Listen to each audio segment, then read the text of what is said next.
Amir, the first time I saw you speak was, I think it was on BBC, and maybe it wasn't, but you were wearing what looked like a school uniform, and your hair was nicely groomed.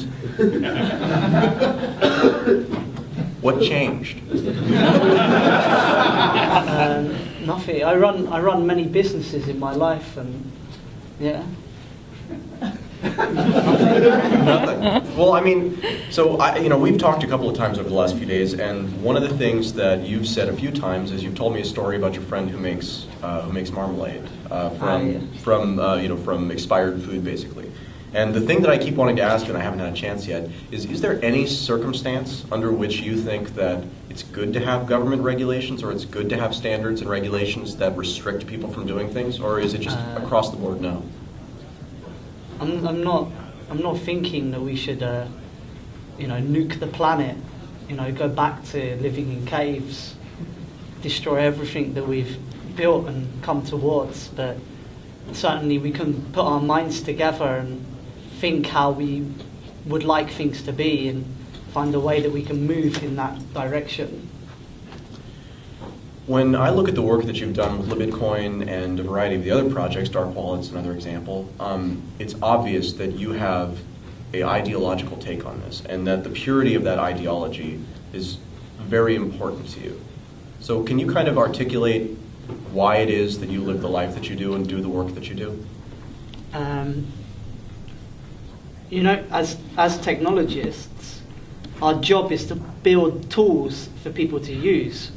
And we now find ourselves in an empowering position because of the legacy left to us by many people over history who built the technology with a certain set of ethics and morals in mind. And as someone with a huge amount of skill, you have a responsibility to carry that legacy onwards. There's a revolution in our time, perhaps as important as the invention of DNA itself. The potential for a global consciousness is emerging with a nervous system that spans the entire globe.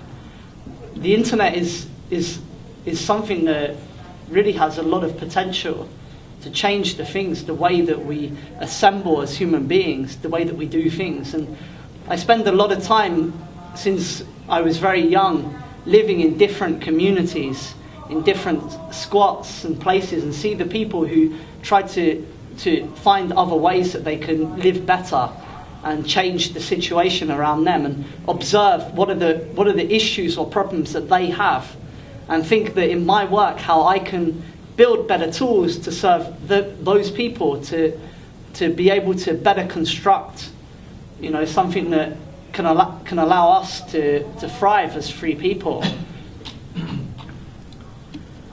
So you've spent a lot of time at Califo, which is sort of a post-capitalistic sort of... Well, they call it a techno-industrial-eco-village. A techno-industrial. And Califo is very interesting because I've seen a lot of different eco-villages and so on. And one of the things that they're doing with Califo is investing energy and resources into technology and industry with a proper economic model behind it. When you see some of the squats, sometimes, especially like in London, the people is moving a lot, like from week to week in different places. And when you're in a place where you're not going to be a long time, you're less inclined to invest your time and your energy to build something nice. And when you only think you're going to be there a few days, you might not keep the place clean. People even become destructive. A lot of tensions between the people arise. But when people are in a place where they know that they have the opportunity of that place, that they can make something, that people really become constructive, especially when you give the opportunity for people to pursue their own visions or their dreams. And the difference is between a guy, like when the people used to get slaves and tell the slaves pick the cotton, and you really can't get them to do anything much more complex than picking cotton. And the only way that you can scale up or improve it is to double the amount of people doing that manual labour. And it's the same thing really with the incentive structures where you have employees working on something. But if people do the projects, but it's the project that they want to do and it's their passion, they do it with a lot more creativity and a lot more drive, and the money goes a lot further. We see this in all the open source projects.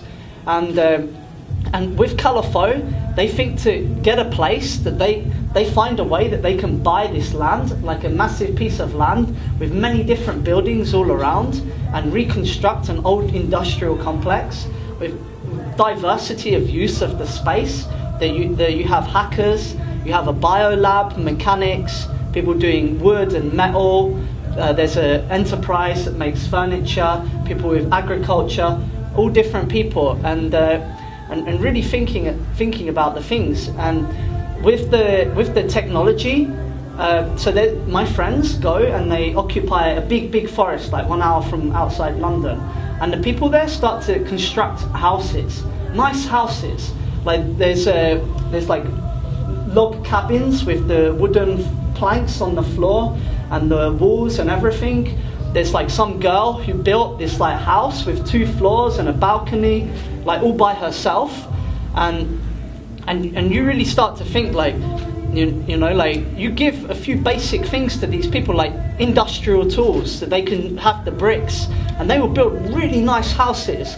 Or the technological tools, like in the winter, it's very cold outside. It's a lot of hard work, like to pick the firewood and do all the things.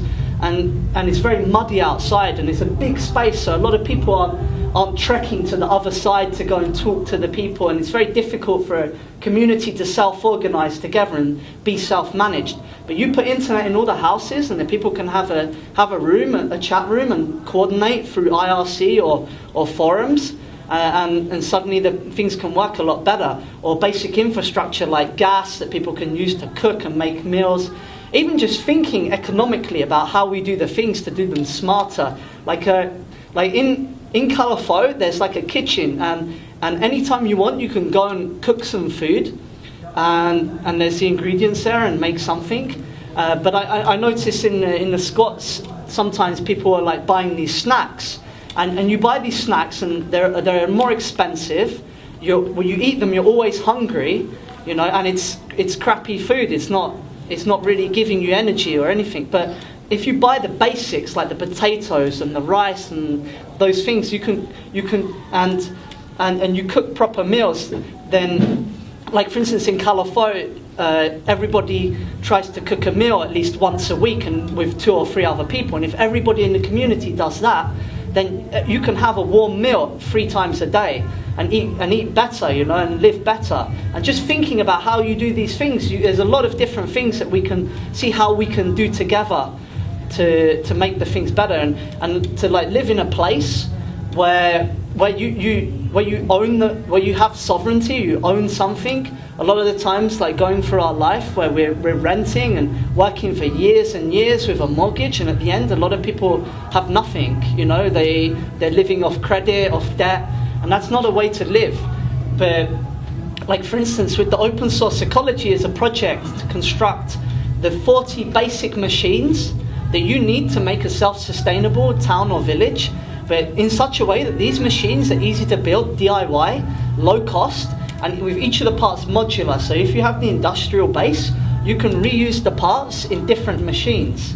So the things like the brick press or the tractor or the trencher, things that save on labour, like it's not the same as 100 years ago. We have the technology and the tools now that we can live better and localise and connect also more closely our consumption with our production. We have now optimised our production so much. The real cost is in the distribution of a lot of the things, and we've moved production to these centralized nodes. Now, one of the biggest, I think one of the biggest changes in the market was around the 70s when they started to sell different kinds of tomato soup, and they did.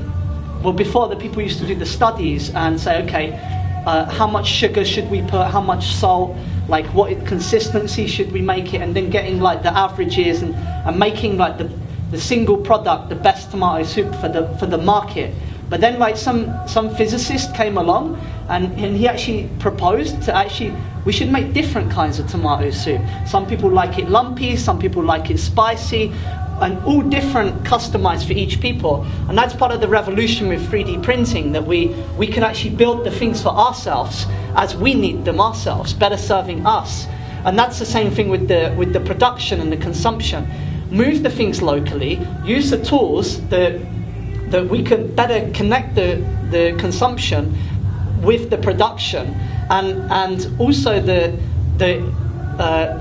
not only the things can be better, that you're eating better, that you're consuming local produce that is made by local farmers, but also we're more aware of the hidden costs in our consumption, because there's a lot of things, the way that we're living or the way that we're doing things now, that is on a trajectory that isn't really sustainable, that is causing massive amounts of unseen damage, and the effect on our lives is not very good. Like we look to someone and we yearn for someone who will care for us, who will forgive us of our childish mistakes. And the reality is that we are the custodians of life's meaning. We search for a purpose, but we make our own purpose.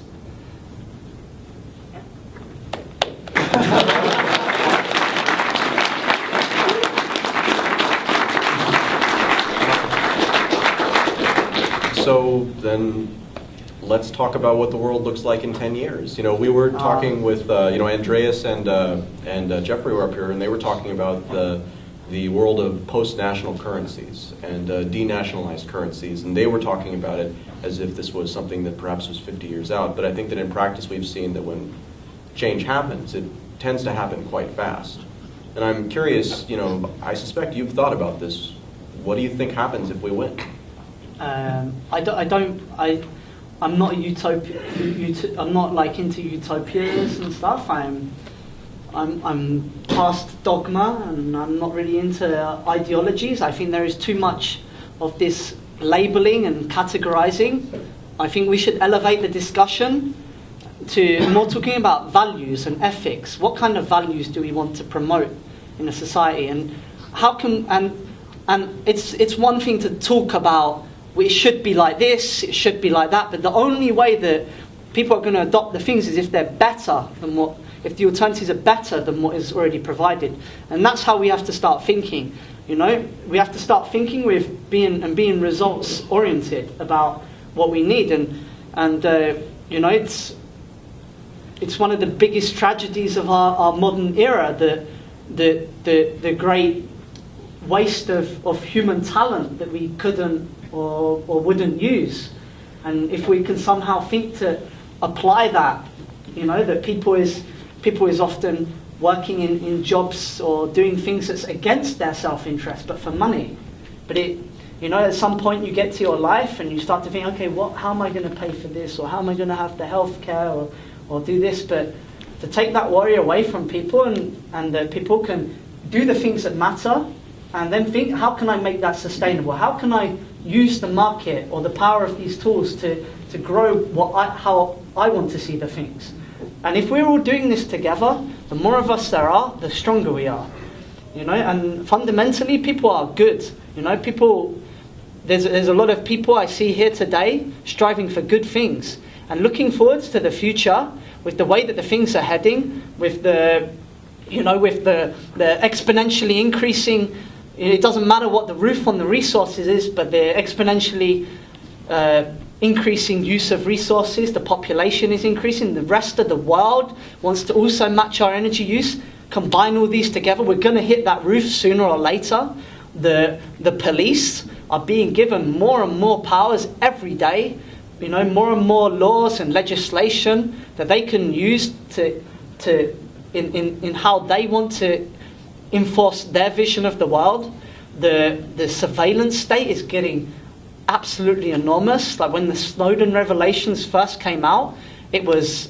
But isn't this good? I mean, from the perspective of, you're saying that these systems can only take hold if they are so obviously better than the alternatives that we have before us. So isn't the fact, isn't that good from the perspective of now it's much more likely that these alternatives will be attractive relative no, man, to it's not. That's like saying war is good because it spurs innovation. It's like, and but it's like like when the Snowden stuff came out, and in the beginning it was like, wow, this is cool. Like hackers have been saying this for a long time. If I can download a piece of software off the internet and in a couple of hours start tracking people's faces, you can bet that in London with all the CCTV everywhere, it's already being done and logged in massive databases.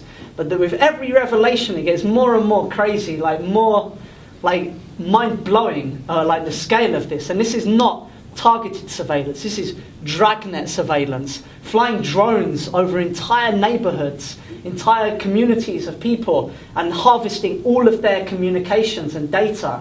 The logging 60 million phone calls in 1 month in France alone, and 70 million in Spain. But again, it's that usual. Always the darkest before the dawn sort of thing. Again, in order for the alternative to emerge, again, if everything was great, why would these systems be appealing? It's gonna, it's gonna. The things is polarizing a lot more, and for a lot of people, it's gonna get very, very bad.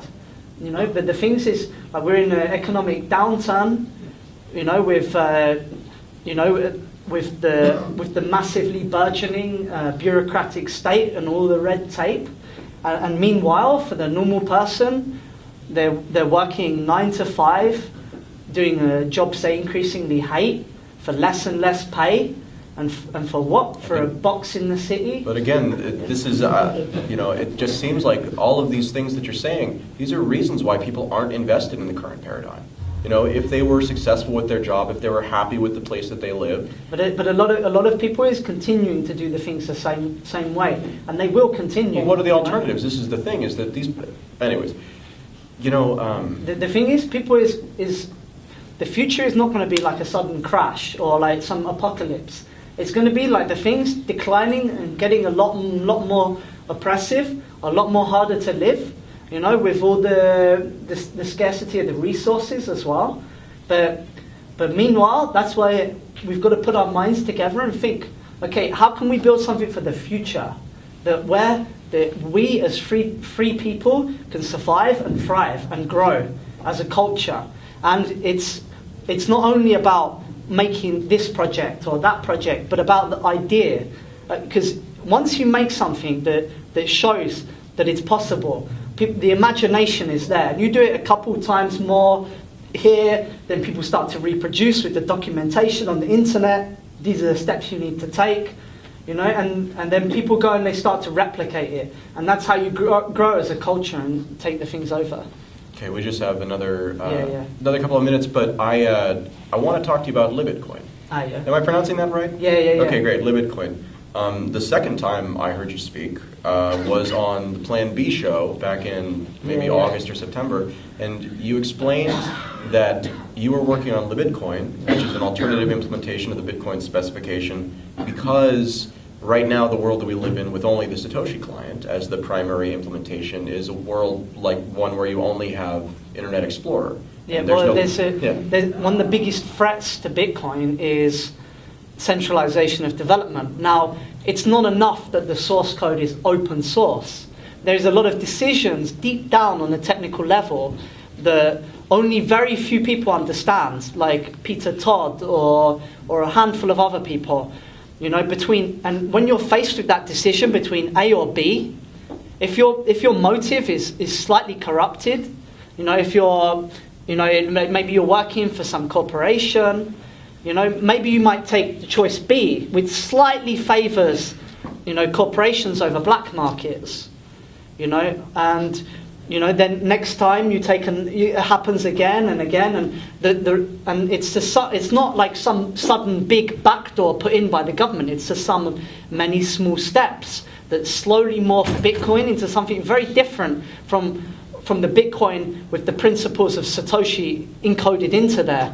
It becomes a gov coin or a corp coin, and it's no longer serving the interests of the people. A Bitcoin, the Bitcoin for small businesses, for peer-to-peer transfers, for the black market. We already see, and it's not only about the protocol or certain consensus development decisions. It's also about features, about where do we as a people invest our time and energies.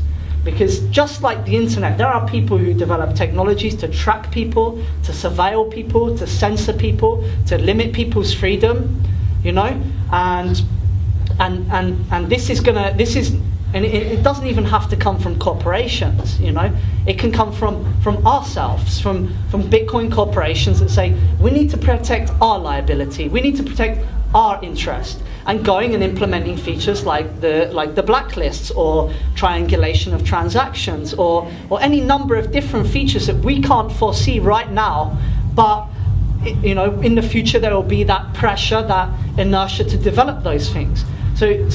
But we need actually people who's developing Bitcoin in the spirit or with the integrity of what Bitcoin was intended for, a tool to serve people, to serve a market which empowers everybody. And it's very important that we have the voice in that development circle. And we're not going to get that voice by going to the foundation and asking to be part of their inner circles. The way that we're going to get the voice is by forcing the issue, by making software that's better, that people want to use. And the way that it's going to be better is by playing on our strengths. What strengths do we have? We have software that is equitable, that everybody can use, that everybody can transact with their anonymity intact, that they can use crypto features unencumbered with one another, and that is what we have to do with Bitcoin, and moving away from this image of Bitcoin as a tool to buy a drink in a bar,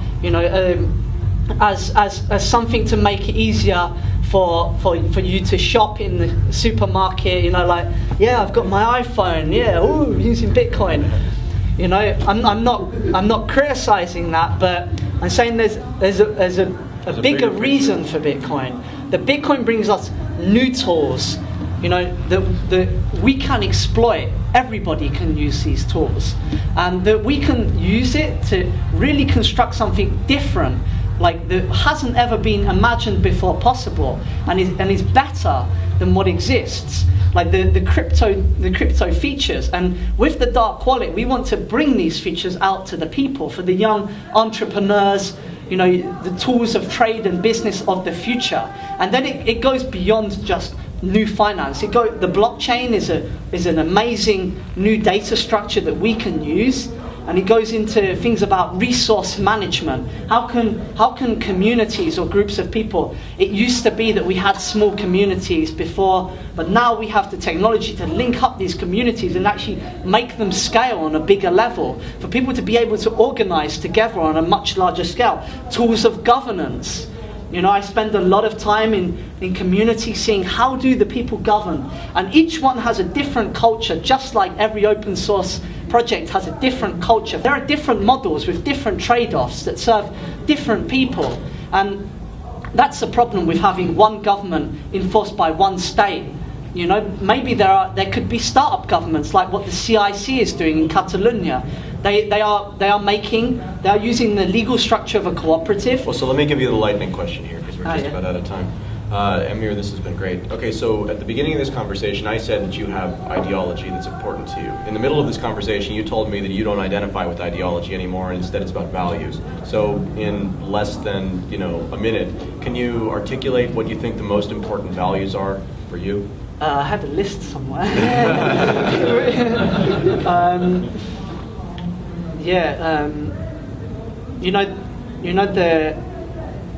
I met this Jeff Berwick guy last night, and he was telling me about his plan, to get some African nation, pay off the government and the politicians, divide it up into shares, and sell the country out. And I was like, what if some guy buys up half the country? And he's like, what? It's private property, And I was like, but who enforces that? And he goes, you have the right to enforce that. That for me is so fucked up. Like that you just some rich white motherfucker goes and buys half the country, puts his mansion there, and says, "This is my space with the guns and the military. It's another mafia." And you know, that's not for me. No more mafias. No mafias, no. And it's like, it's not about, I want my sovereignty, fuck the other guy. No, it's like, I want my sovereignty, we want our sovereignty, and I'm going to link with my friends and do the things together. What is better than to live with your friends working on cool projects with swimming pools, you know, a gym, boxing gym, hack lab, cinema, all for yourself, and you own the land together, you know, like a massive space where you can have big party and nice girls around and live free and do what you want, you know, and have all your friends come and visit you, and like and not only like 100 people, 10,000, 1 million, and all having fun and being free. That's the way to live. Yeah. Ladies and gentlemen.